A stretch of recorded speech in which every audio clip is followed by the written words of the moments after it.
Thank you, Clint, and I'm happy to be here today, and I want to acknowledge being on the unceded territory of the Algonquin people, and I pay respects to their elders, past and present. So Van City Credit Union has a bank, and so my role is to really take the business model of Van City across the country. So Van City's been in financial services for over 70 years. We do work with Indigenous communities across the province of British Columbia. And about 2 years ago, the board looked at our bank license and said, what could we do with a national presence? And so we started up, so we're pretty much in startup mode, and focusing on any organization, community that's doing something good for the world. So really trying to take that community-based, values-based thinking and business model into the rest of Canada. So we've been focusing on social purpose real estate. We've been focusing on not-for-profits, on organizations that are social enterprises that are doing things that are healthy for the community. Building a new brand, so you'll see we've got a little booth in the other room with our tagline is Bank on Change. And I think at the end of the day, you know, we talked, speakers this morning talked about things like how do you bring capital to community. We like to think that our role is to understand what's going on in the communities that we serve and then figure out how we can help that. And our tool is money. So we are, I guess, a social purpose organization ourselves. We behave like that as an organization. We have reconciliation. We adopted reconciliation as one of our core values 3 years ago.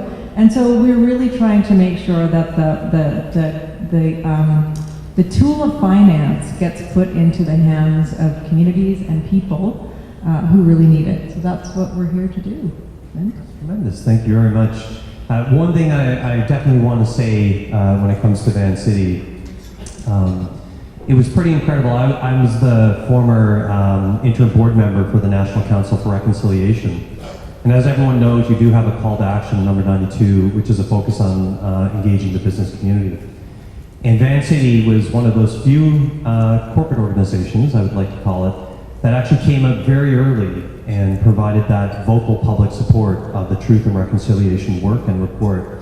And I think that was quite profound, because to this day, in my opinion, I think the business community is still rather silent and rather quiet on their support of Truth and Reconciliation. And I think we need to kind of get over that hump to really achieve reconciliation. So that's an excellent move on the part of Van City, so tremendous work. Thank you.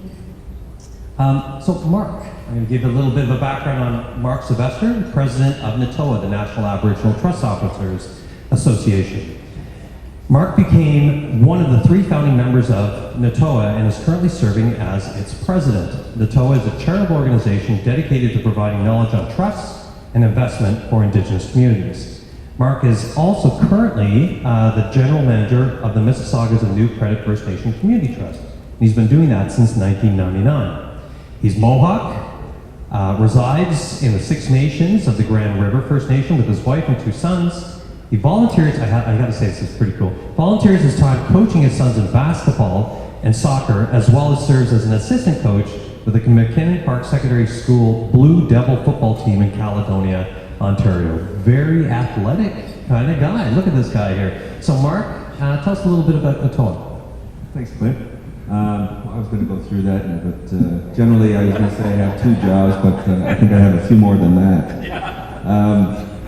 But the first job is the Mississaugas of New Credit First Nations Community Trust. As the general manager, is a land claim settlement that was put into a trust fund, and we've been managing that. We've grown it from the original $12.7 million to almost $23 million today. And we put about $4 million into the community in projects. The great thing about that is I have a wonderful board of trustees who have allowed me the opportunity to take the knowledge that we've generated from working within that community trust and network with a bunch of other Indigenous trust managers from across Canada. So in 2006, we started the National Aboriginal Trust Officers Association.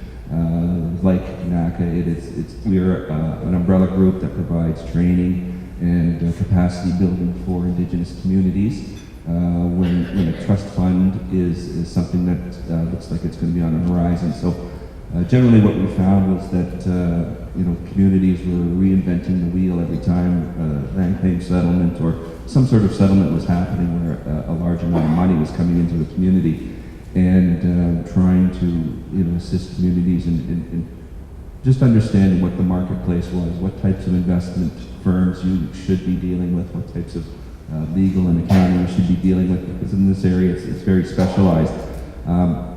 So since we've been doing that, it's been incredibly helpful. One of the things we developed was an online training program. So somebody who is a band member can walk into a community meeting as a band member and walk out as a trustee and have no idea what they've just agreed to or been appointed or elected to. So we wanted to demystify that and provide some support and training behind that, just so that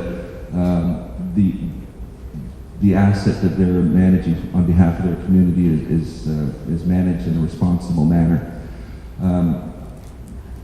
Through that, one of the things that we learned, and we make some partnerships along the way. We've got many communities across Canada as our members. We also have a lot of the folks in the service provider community, so the investment management firms, advisory firms, lawyers, accountants, who deal with Indigenous communities and trusts and investment, are members as well. So we're really trying to share a lot of the information and make the ability to manage these things a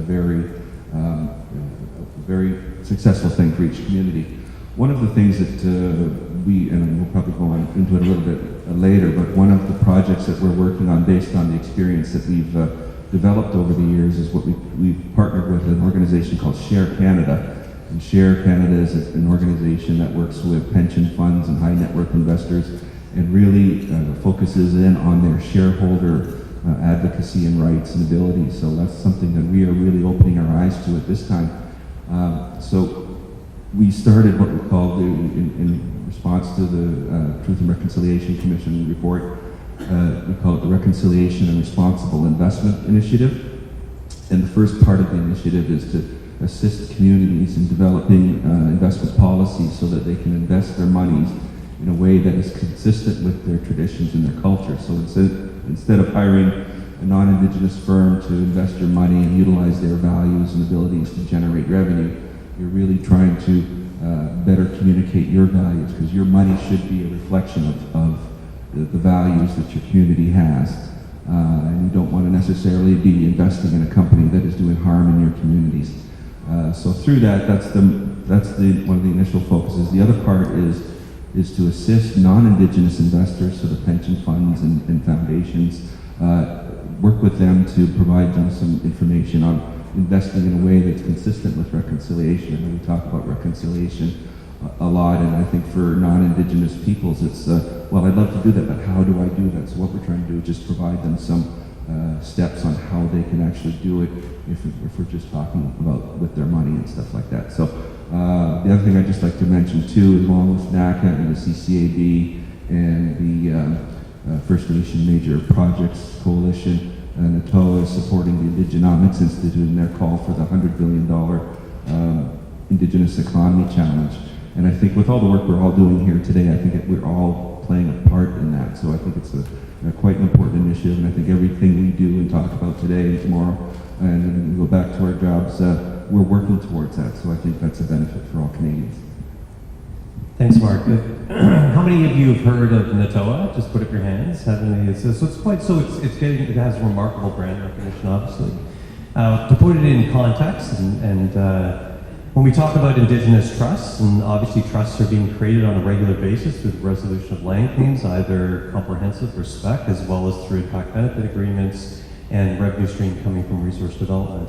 Based upon our estimate, that the aggregate amount of trust dollars, the total amount of trust dollars that exist right now is close to $9 billion for Indigenous communities. Think about that for a second, right? $9 billion. That's a significant amount of capital in the market. And so what we're talking about today is that access to capital. So as Mark said, there really seems like that there's a tremendous opportunity for us to all kind of go in the same direction to try and contribute to that $100 billion economy eventually. So it's a significant amount of capital, and it's capital that's being invested. And what Mark and his organization is doing right now is to ensure that they work with community members and trustees to have the capacity to invest in the way they want to see it happen. So, our third speaker is Terry Cook, CEO of the Hamilton Community Foundation. So Terry has played a leading role in mobilizing the community to address issues like increasing access to post-secondary education, strengthening neighborhoods, and reducing poverty. His career spans leadership positions in the private, public, and non-for-profit sectors.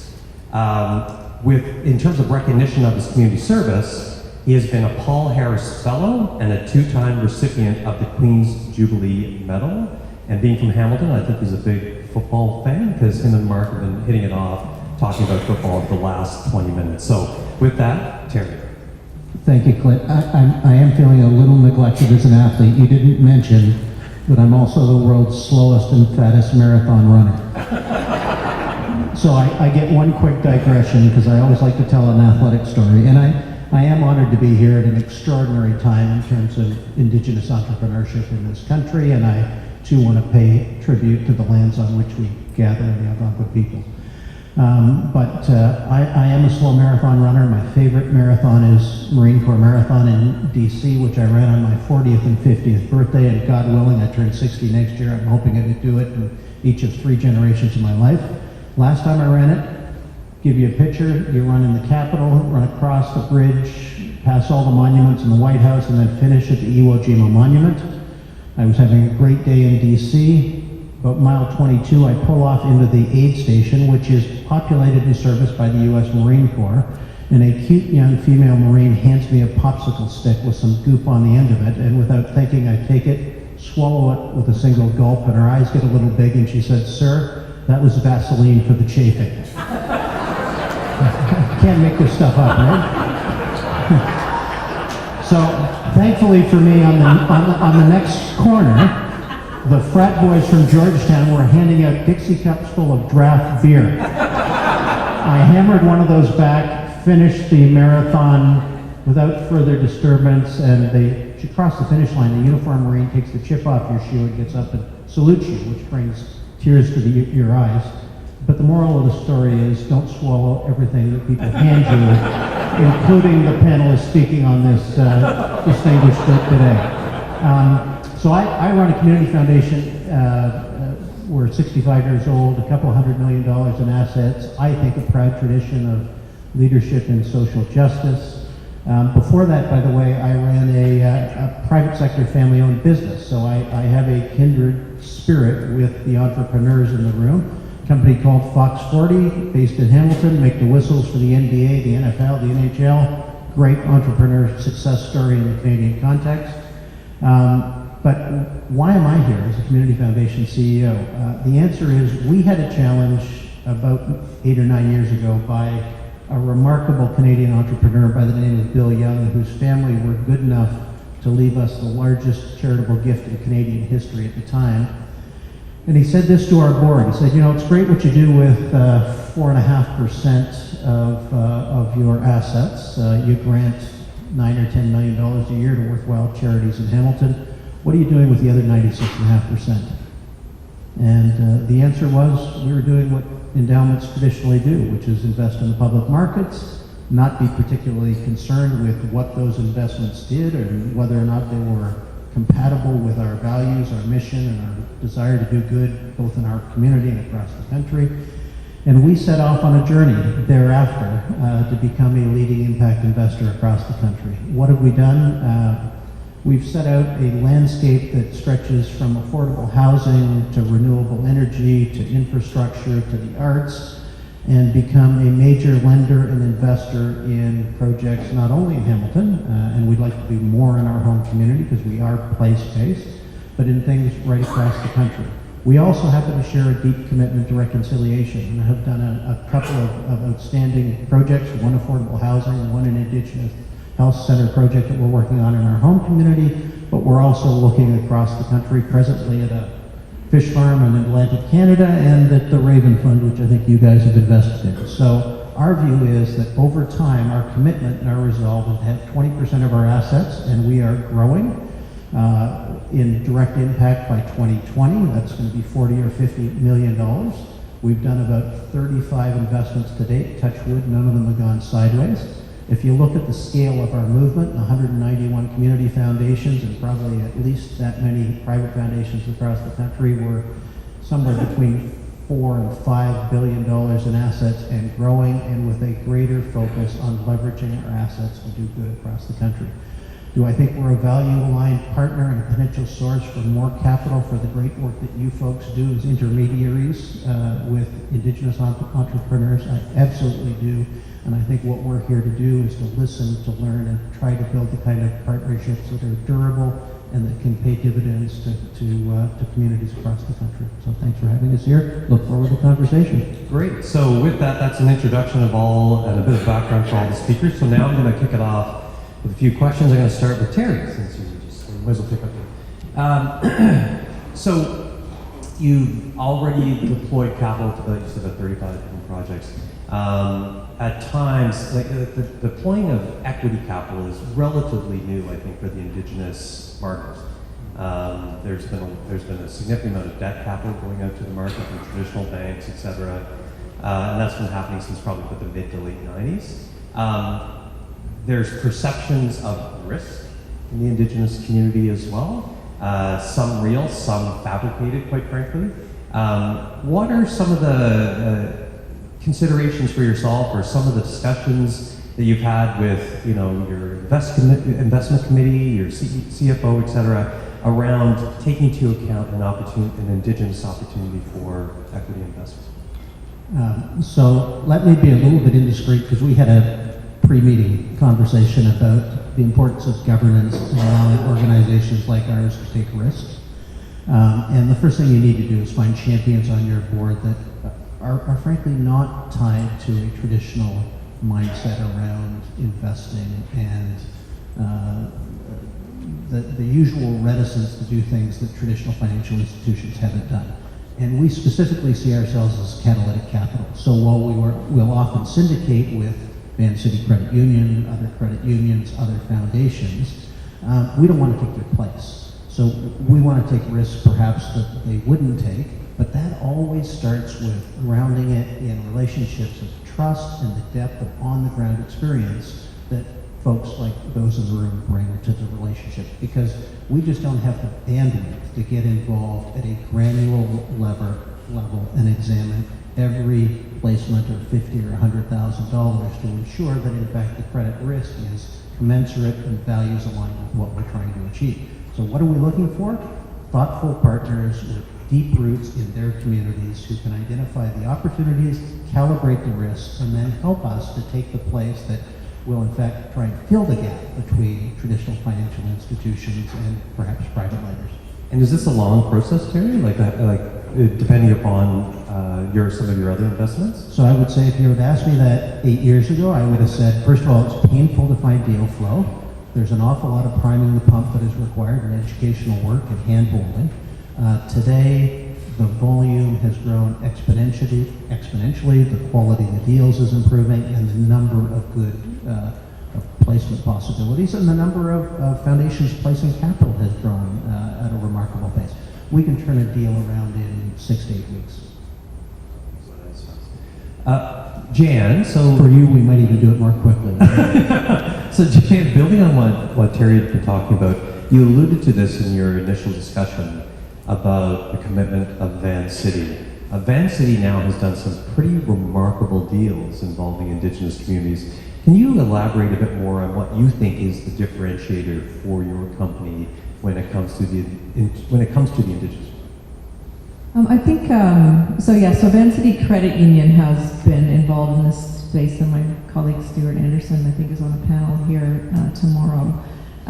So I think, the big premise of what makes us different, I think, from other financial institutions is that social impact is embedded in our business model. So we behave as a social enterprise. We create the conditions for our organization as it relates to social justice and inclusion and diversity and community, right? So it's kind of in our DNA. And then we look for partners and organizations out there who also look and feel like that. So we do partner with Hamilton Community Foundation as an example. So in the Indigenous space, I think it is a lot about the fact that we've taken the time to invest, like Terry said, in those relationships, and we continue to do that. We've also got some flexibility in our organization that maybe some of the big banks wouldn't have. So we are not beholden to a shareholder. We're, the credit union is a cooperative, democratically appointed and run. And the bank is a wholly owned subsidiary of the credit union. We also have a foundation and we have a venture capital corporation. So we have a lot of tools in our toolkit to be able to kind of look at things differently, to be able to apply a lens around that. And I would say equally, I think investing in that relationship and investing the time in that. Our board of directors at both the credit union and the board to which I'm accountable for all believe fundamentally in what we're doing. They have a very strong sense of my values connect to the organization values, connect to the community values. So they're less worried about quick returns. We have to be sustainable, we need to be profitable, we need to have the capital to be able to invest, but it gives us the opportunity to have a much longer term view of the value of creating relationships. And so I think particularly in the Indigenous space, we would love to do more.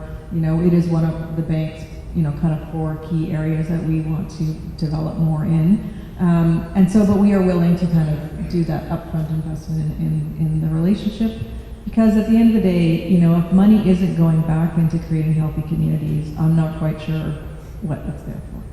Yeah. Yes, Mark. Sure. And I think, like I mentioned before, I think there's a lot of, it's a great time right now because of the recommendations from the Truth and Reconciliation Commission. Reconciliation is something that people are really willing to want to participate in. They just don't know how. I think Jan, you were talking about the developing the relationship. I mean, I think for us it's really nice that it took us a little while to look for the funders for our project, and Van City is one of our foundation funders, and to see some of our friends from Department of Indigenous Services Canada here who've supported us in that as well. So I think that's some of the answer to your question, that the interest in from government and from the foundations. And first we had to get foundation funding. We got one. We've had about 8 now. And I think it's growing because of the value of what we're doing in this space. We've developed a discussion paper, so that's out there. You can see that on our website.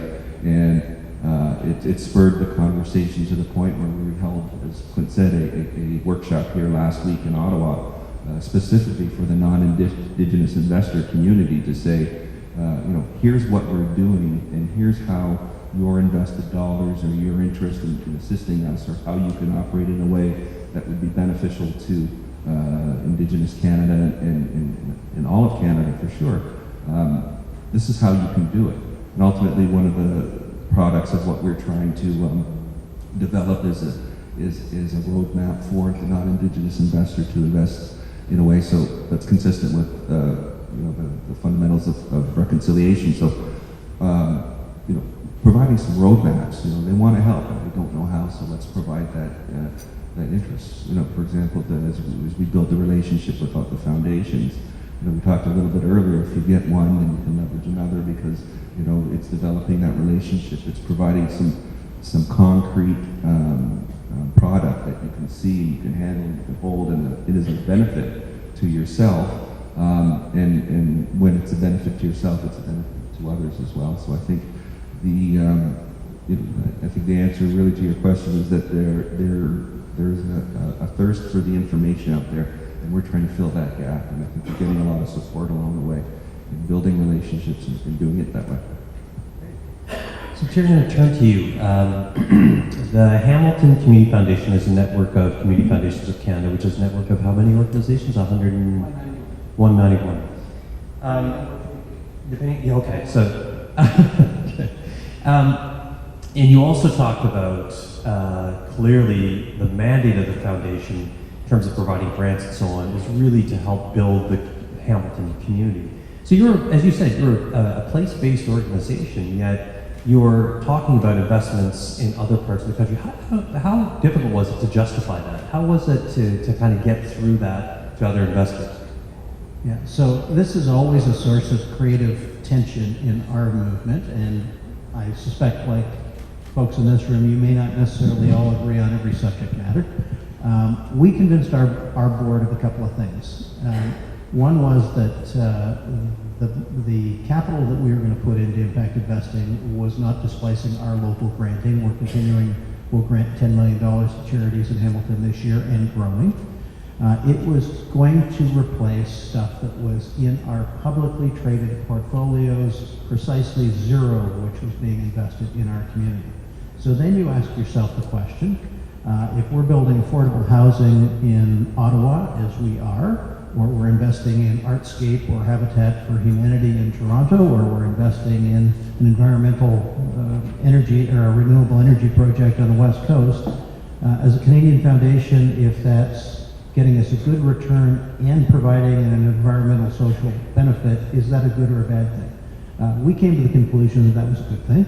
There was an added residual benefit that we have discovered, and that is when you forge good investment partnerships over time, almost without exception, those folks find ways to do things in your communities. It's not a quid pro quo, but it is part of building a network of trust and an entrepreneurial spirit that says if we can do things well together in Toronto or on the West Coast, we can certainly do things in a vibrant market like our hometown of Hamilton. So that's paid dividends. I can tell you that it isn't necessarily the consensus view of every foundation across the country. We continue to lean on our sister foundations. Some have come to the same conclusion we have. Others are still more locally focused in their social impact investing. And to some extent, it is a work in progress and an active conversation. But we happen to think it's the right judgment. I think it showed courage by our board to not be overly myopic and just intensely locally focused, and to recognize that to the extent we can do good in the world, good across Canada, that's exactly the mission and the values of community foundations. So Jan, Van City, Vancouver, is really initially a place-based organization, yet you spend half of your time a month with a strong presence now in Toronto. So how about you shed some light on how the company was able to kind of get beyond that place-based organization? Can I interrupt before she does that? I have to tell my quick Van City story. You're going to tell that? Okay, is it an athletic joke? No, it's not an athletic joke. I have done a marathon. You're not eating Vaseline or anything like that? So we financed a co-op grocery store in Hamilton, and we're looking for a syndicated local credit union partner, and the local credit unions just couldn't or wouldn't get to yes in the time frame that we needed. So we brought Van City in, and in a heartbeat they turned around and joined us. So they're in fact our partners in financing a co-op grocery store in my hometown. So there's an exact example of what I just touched upon, and I just kind of lobbed it across the plate so you can take the microphone. So the whole point, Van City is a credit union. It is regulatory bound to be in the province of British Columbia. Hence the reason why we're using the bank as a vehicle to expand, and partly because we looked at the world. We talked about the changing world. The new generation, all of the exciting things going on in the Indigenous communities. And we said, you know what, we know how to do this really well in BC, and the odd time we'd go out of our geographic region. But imagine if we could do this for the rest of the country. And so that's why we went the model of using the bank. It's a federally chartered bank. It has the capacity to go national. I don't foresee us having branches. I foresee us having a digital platform and being able to be wherever the need is, I think. And Terry and I touched on this.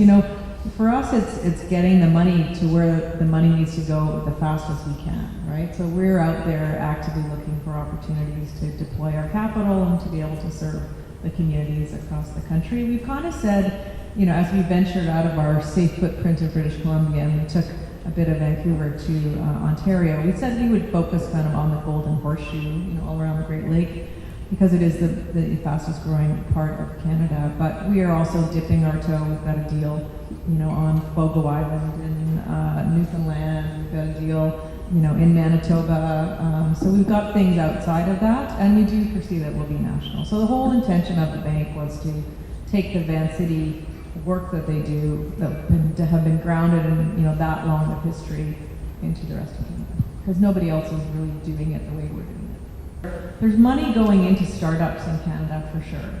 right? And social enterprises, but they're getting stuck because they can't get to the next level. I think you had a slide up here earlier around that journey, right? And they can't kind of get to that next level because nobody's supporting that. So I think that's where we could forge partnerships and relationships to be able to help those organizations, those entrepreneurs grow. Because I think there is a big gap there, and it's not being filled, you know, at a level and a scale that I think should be. So I think that's potentially where we could help facilitate the flow of capital. Terry? Am I live? So I'll use a non-Indigenous example from Hamilton, but I think it's instructive. We do a significant amount of financing in the affordable housing space, and that's everything from kind of deep core subsidized housing right up to affordable home ownership. And one of the challenges we kept hearing in our real estate market, which has been on fire for the last 10 years, is that affordable housing providers couldn't find traditional financial institutions to allow them to secure land and then go through the 2 to 3 to 5 year process to get it rezoned and to get their structured financing in place. And we had a couple of long-established relationships with trusted providers, mostly charitable groups. And so we said, you know what we will do is we will pre-approve a purchase price upset limit for these groups for a number of $1 million that will allow them to go out, secure the land, we'll forgive interest for the first couple of years and let them get through the planning and structured finance process. We've recently closed on one which was an abandoned industrial site in North End Hamilton. It's well on the way to being a brand new, architecturally redeeming, important social contribution to a neighborhood renewal. And frankly, that's the kind of investment and commitment that no chartered bank, and I suspect not even credit unions, would have touched. Because of our history, our relationship, our understanding of the local market, it was a risk we were prepared to take as a catalytic lender. Mark, you want to? Yeah, I think from the community trust or trust side, a lot of times I think the established trusts now are set in terms of what they're allowed to utilize their funding for, or their funds for. Generally what happened was you'd settle the land and you'd set up a trust, you take that full capital amount and you have to invest it in the public markets. And I think what we're finding now is with the work your organization is doing is creating that awareness of the need that these organizations are looking for funds to flow back into the community to support the entrepreneurial groups which support the community and the development of the community. And I think those kind of discussions have to be had now in the settlements of future land claims and future settlements coming to our communities to say, let's not just take all that money and put it in the public market. If you do, I mean, we have our project to talk about how you can invest in a certain way, but have the discussion of what you can do with that capital initially. In some cases, there are some what they call alternative investment strategies within trusts that would allow capital to be directed for investment purposes outside of the capital market. And generally, within existing trusts, the revenue that you generate off of your investment at the end of the year, you could earmark some of that for economic development. I know I've had the discussion within the New Credit community to say, if the band thought it was a viable option, we could take a portion of that revenue dollar, grant it to Two Rivers Development Corporation, our local AFI, and say earmark that specifically for New Credit band members. And so that's one way of doing it, but I think having more cooperation work and getting that word out to communities to say that we're working on it as well, to say there are opportunities for these dollars when they're invested. So we really, in my mind too, I'm finding that a lot of the advisors that we work with are generally focused on the public markets, whereas we really need to have more expertise to say what are the vital options available to our communities in terms of the AFI network or funds like the Clint's organization does. I remember we met in your office one time a couple of years ago, and you had a map of Canada with all the communities with the settlement dollars. I said, yeah, but you can't access 90% or 100% of those monies, because it's tied up in their trust agreement. So we really have to have that discussion whether we can amend trust agreements to do that. But certainly the trust agreements moving forward should have had that discussion. Sorry, there's a question right here. Lucy Pelche from the Saskatchewan Indian Equity Foundation. And I guess my question is directed to Jen on the deploying of the capital with Van City. Are there any, policy issues that affect your ability to deploy it on reserve? Does the industry understand the difference between lending on reserve, off reserve, and is your challenge deploying the capital off reserve or on reserve, or what is that challenge? I think the industry is still working that through, right, in terms of, I've heard of policies where they will not lend on reserve. I think, where I see the opportunity for the bank, we're creating a new bank with the intention of helping communities. And so I really want to try and figure out how we actually start with the community in mind first, and then build our capacity and policies and stuff inside the organization. Now, I am federally regulated, so I have a regulator who's very interested in what we're doing. So there are probably constraints, but I guess I want to start these types of conversations from a base case and say, what do you need, and then how could we do that? And maybe it's not just us, maybe it's us and other partners. I think that's the model, the partnership, the working together is a much stronger model than just kind of going one-on-one to kind of address some of these issues. Well, I think I would look to my colleague Stuart in the back room, just because it's Van City. I think that could probably help you more than the bank could, the credit union, because the bank is set up to be focused on commercial organizations, but definitely I think we probably have some solutions for you. And I have a 20-year-old and a 23-year-old, and my 20-year-old suffers from anxiety, so I completely get that generation has, a lot that we have to help them through. So personally, I would love to help, and we'll figure out a way to kind of sort that out. Terry, would the foundation be looking at anything around youth entrepreneurship?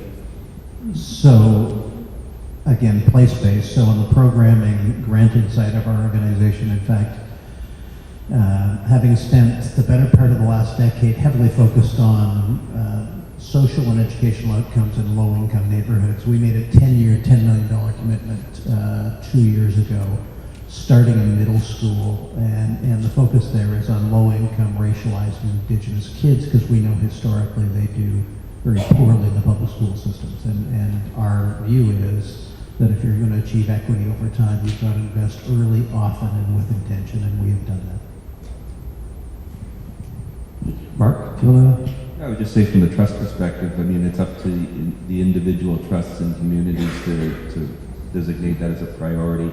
And, I would think that there would be opportunities to do something for youth. I know in Creditware, we work with the band to identify what their priorities are, and if setting up a fund for youth was something that they felt was a great need, then we would work together to develop something that would address that. But I think you have to work with each trust and each band or each nation to see if they can prioritize that and create something.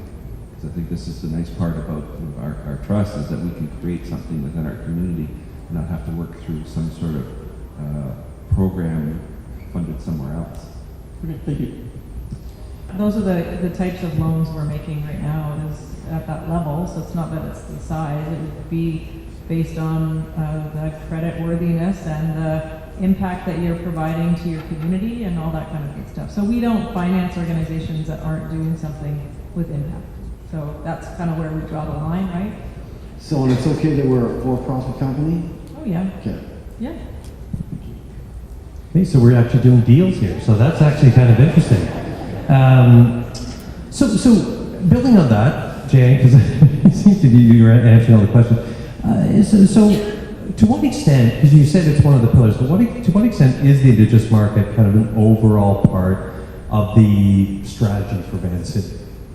So we think that anything around the environment, clean energy, doing something positive to sustain, create a sustainable future is an area that we're interested in. We don't yet have the talent and capability to really dig into that area as quickly as I want to, so we're sort of parking anything to do with project financing, all that stuff, until we've built some capability within the organization. But social purpose finance, so anything, social purpose real estate, so anything to do with affordable housing, purpose-built buildings, anything that's serving a community need, from putting people in homes if they've got a mental health issue, or creating an environment that encourage entrepreneurship, like a co-working space. Those are the types of things that we know how to do. We can do them all day. We do them very well. We know how to partner. We know how to syndicate. So that's a given for us. We are a B Corp, and so we're really trying to figure out what other organizations that behave like us we want to finance. And then the Indigenous space we see definitely as an opportunity for us. And part of our journey, and part of why we said yes to helping sponsor this and to be here, is because we also want to learn first what is the best way to go into the community. Because we don't want to behave like we know it all and we're just going to deliver this one thing. We really want to understand kind of the nature of how the AFI system works, how other communities work, and figure out then how do we serve that. So, but it's on our priority list.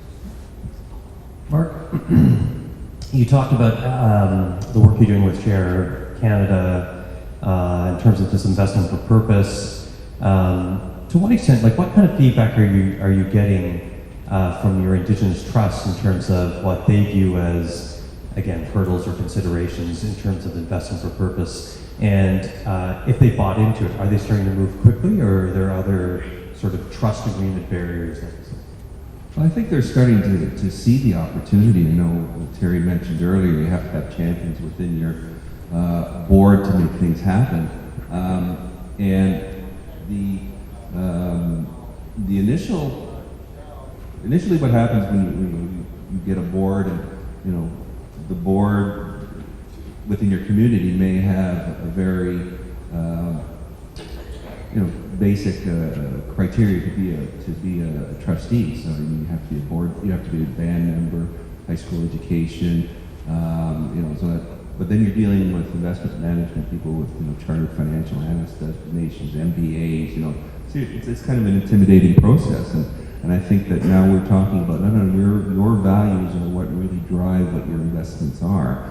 And so initially the resistance that we got were from the investment managers themselves, saying, hey, you're trying to limit the ability for me to invest on your behalf, and it's gonna, you're not gonna do as well, and if we don't do as well, you'll fire us. So, but working with Share certainly opened our eyes to say that, some of your other investment clients, for example, the religious investment community, the foundations, they're investing on a values-based basis. And this is nothing new to them. So any resistance you're getting from your investment manager, push back, because what you're doing is very important, and they're already doing it for other clients. So don't let them tell you they can't.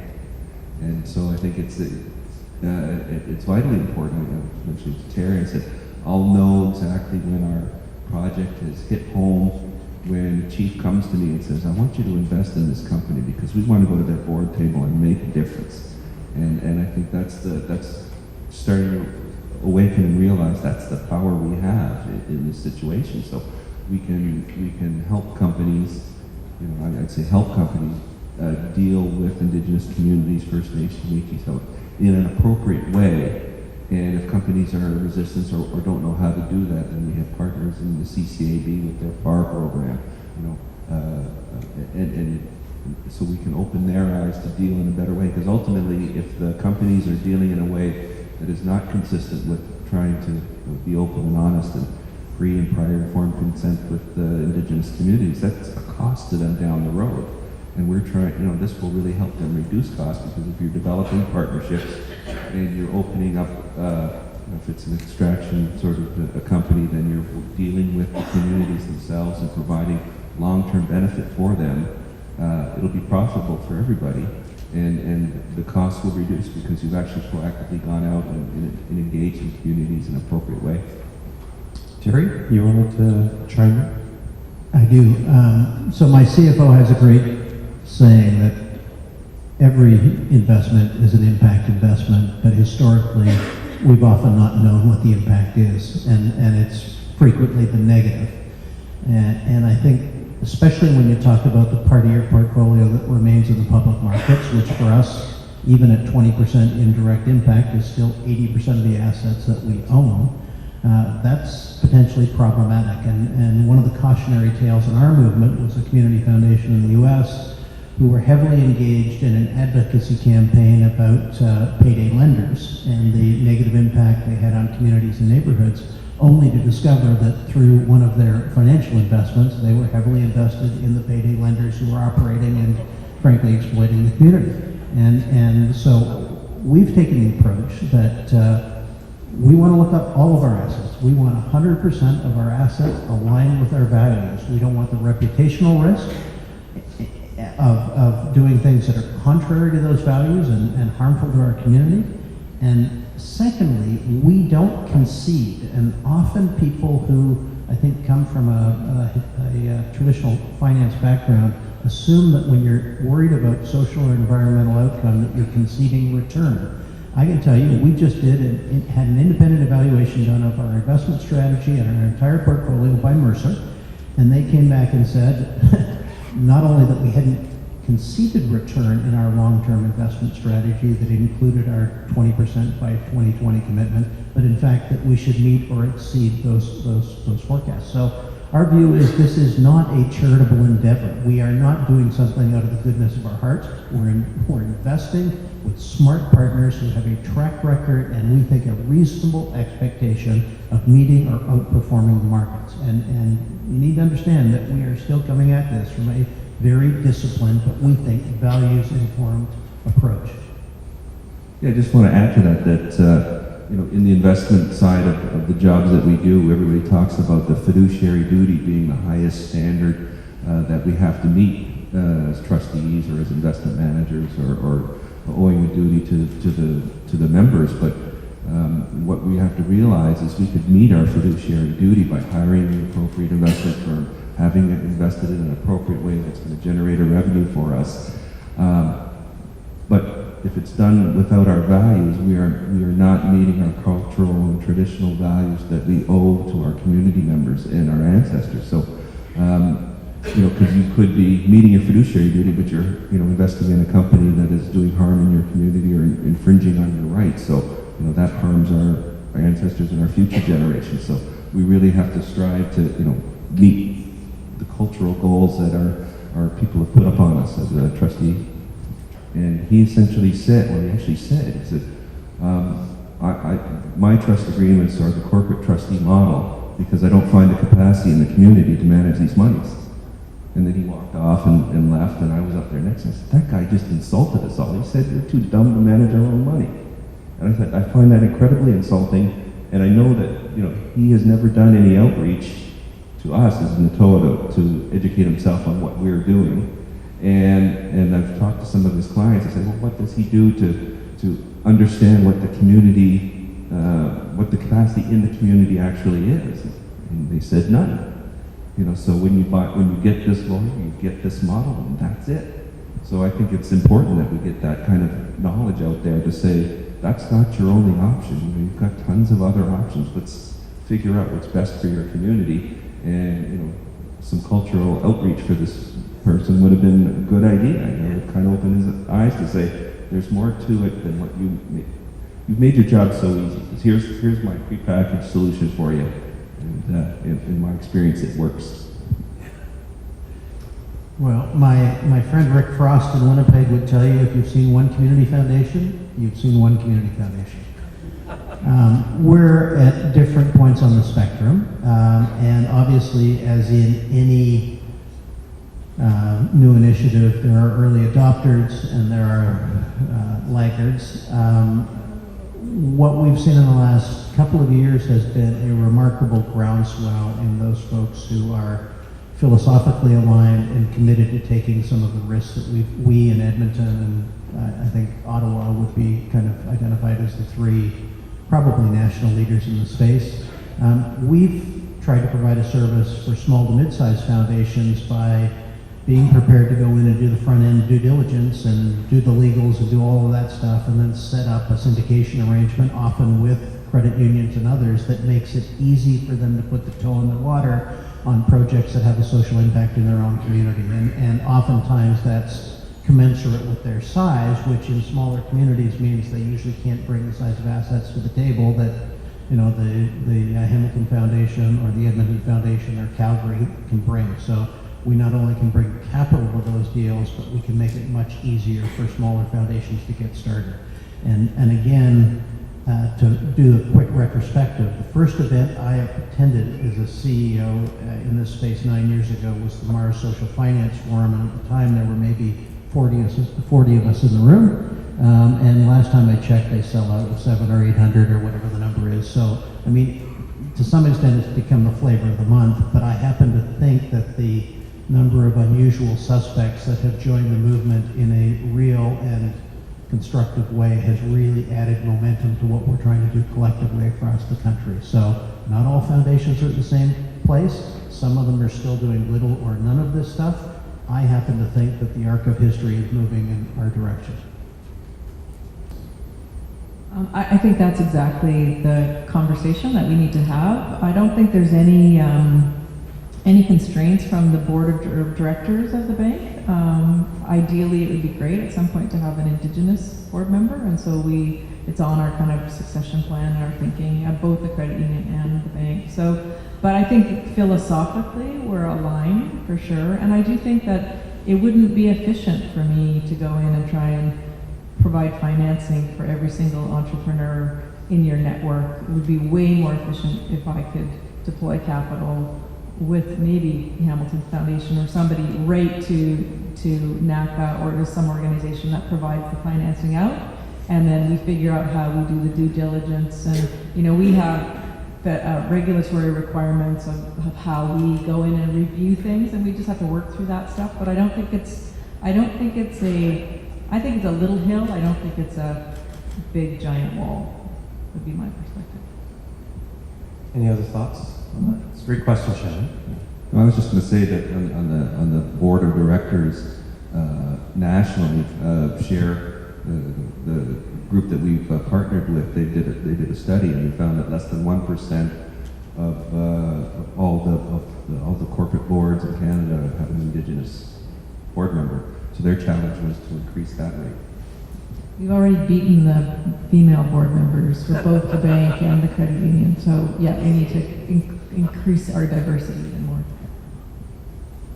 I just want to thank the folks who stood up and asked questions, and all of you for listening, and I look forward to what's ahead. I think I was completely inspired by the conversations this morning about how much you're doing, how much entrepreneurship is going on, you know, the great record on loan losses, you know, and I feel your need to do more, and the opportunity is there. So thank you for inviting me. And I'll echo that.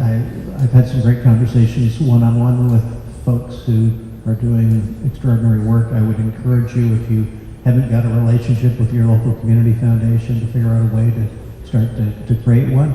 Obviously, if you can find those that are earlier adopters in impact investing, you're more likely to get a receptive audience. But I happen to think that over the next decade or so, just as I look at the growth and trajectory of our movement because of the age and stage of our donor base, that there will be an enormous amount of capacity, and there's an obvious values alignment and commitment to reconciliation. So thanks for having me. Yeah, just you know, it's wonderful to be in Algonquin territory, and I think looking around the room, we have a lot of representatives of a lot of the organizations that are doing. The primary goal is to make life better for Indigenous people in this country. And I think once we do that, I think that makes life better for everybody in this country. We've got representatives from CANDO and AFOA and NACA and TOA and CCAB. So those are a lot of our organizations that are doing a lot of phenomenal work out there. You know, we've got a lot of representatives here from our government, our federal government, that you know, get to know what's going on here. But I just want to thank everybody for the work that they do and inviting me here to share what I do. I think we're all trying to make life better in this country for our future generations. So everybody keep it up. You're doing a good job. It's great, yet no one commented about how wonderful it was to have such a witty and charismatic moderator. But that's okay. It's completely fine. So with that, can we please give our panelists a round of applause, please?